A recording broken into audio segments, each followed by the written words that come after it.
Bonjour à toutes et à tous, bienvenue dans ce nouveau numéro du Dictionnaire Digital.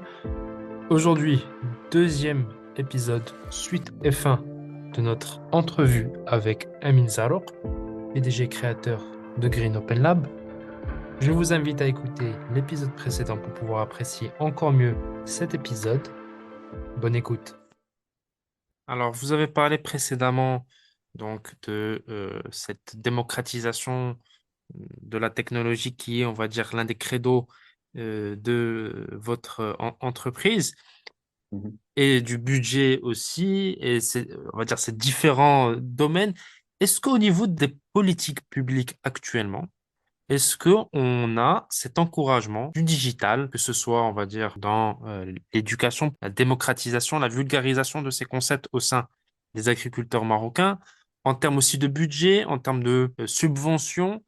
Alors, il y a des initiatives un peu timides. Il y a des volontés dans les stratégies assez importantes, mais on parle toujours de volonté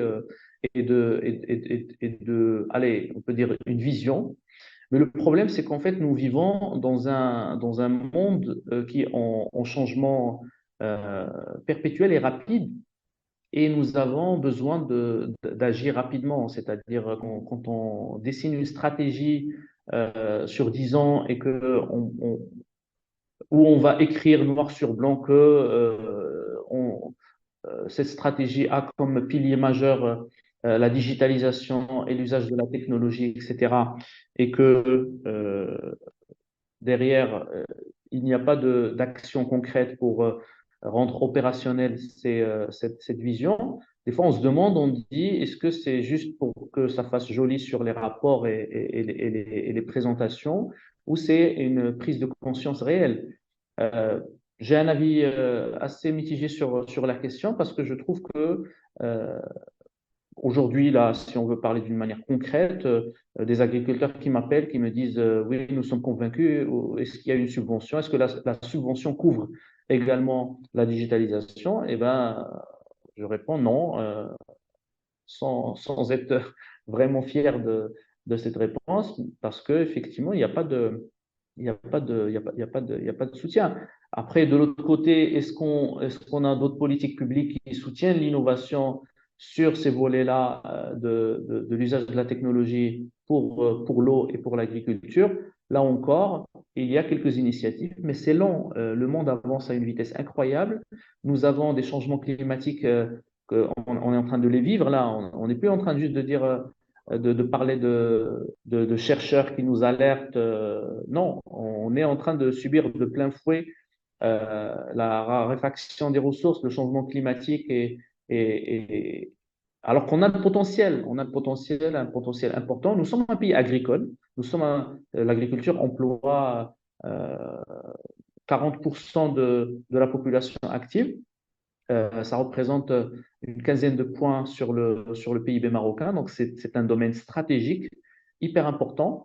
Le fait qu'il dépende à cette façon, parce qu'il sera toujours dépendant de la pluie, mais on veut minimiser la dépendance et on veut permettre à la technologie d'aider à ce que cette dépendance soit réduite au maximum.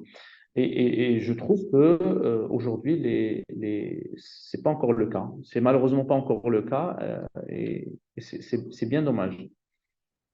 Et selon vous, quelles seraient les mesures phares, en tout cas les mesures les plus urgentes à prendre ou à mettre en place pour les politiques publiques actuelles?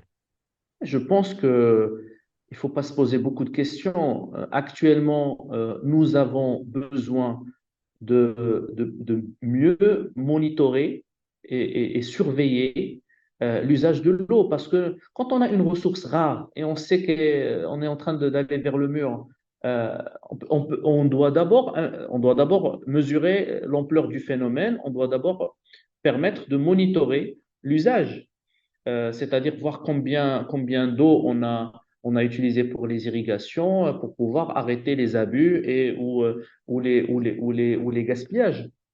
Actuellement, on a les solutions, on a le potentiel, on a les compétences Moi-même, je viens d'un domaine de l'ingénierie et de la technologie et je sais à quel point on a des esprits brillants au Maroc, des ingénieurs de grande qualité qui ont fait leurs preuves dans d'autres domaines comme l'automobile, l'aéronautique et plein d'autres domaines. Et donc, ça veut dire que nous avons le potentiel et on a une opportunité justement pour créer un marché pour ces jeunes qui vont malheureusement ailleurs pour réussir.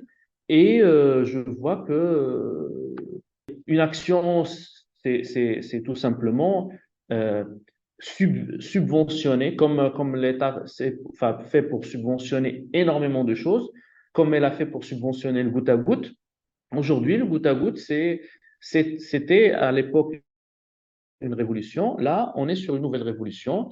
On ne sait pas, on doit placer des capteurs dans les puits pour vérifier et mesurer les pompages parce qu'on a des grands agriculteurs qui privatisent l'eau, qui vont pomper toute l'eau souterraine et ils vont mettre des bassins des fois même de millions de mètres cubes, des choses extrêmement surdimensionné par rapport aux besoins, juste parce qu'en fait, il y a une volonté de minimiser le risque et de pomper le maximum. Alors après, on va les laisser dans ces bassins. Quand il y a des grosses températures, et ben, il y a l'évaporation, il y a beaucoup d'eau qui est perdue.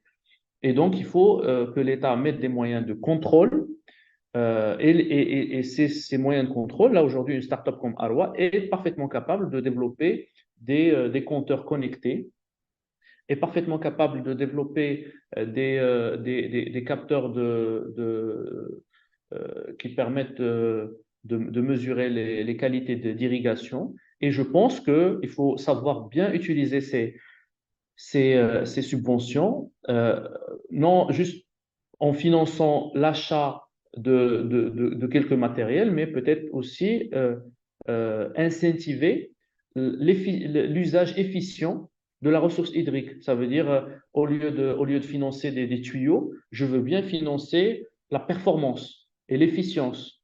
Un agriculteur, si on peut lui installer, on peut l'encourager à installer des capteurs connectés et en fonction de ces indicateurs, on va lui accorder une subvention parce que il va utiliser l'eau d'une manière rationnelle. Malheureusement, dans certains cas, on voit qu'il y a des agriculteurs qui avaient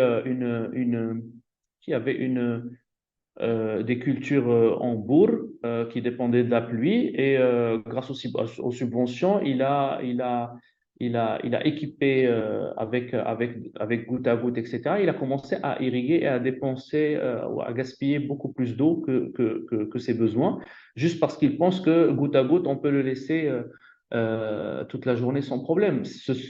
C'est forcément des cas enfin, qui existent. Je parle pas je vais pas généraliser euh, ça, mais on a des dérives.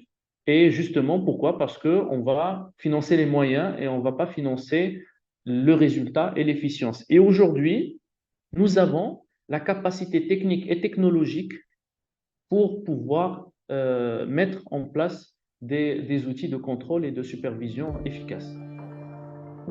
Merci beaucoup, Monsieur Zalok, pour tous vos éclairages. Merci à vous. Merci à toutes et à tous d'avoir suivi ce nouvel épisode du Dictionnaire digital.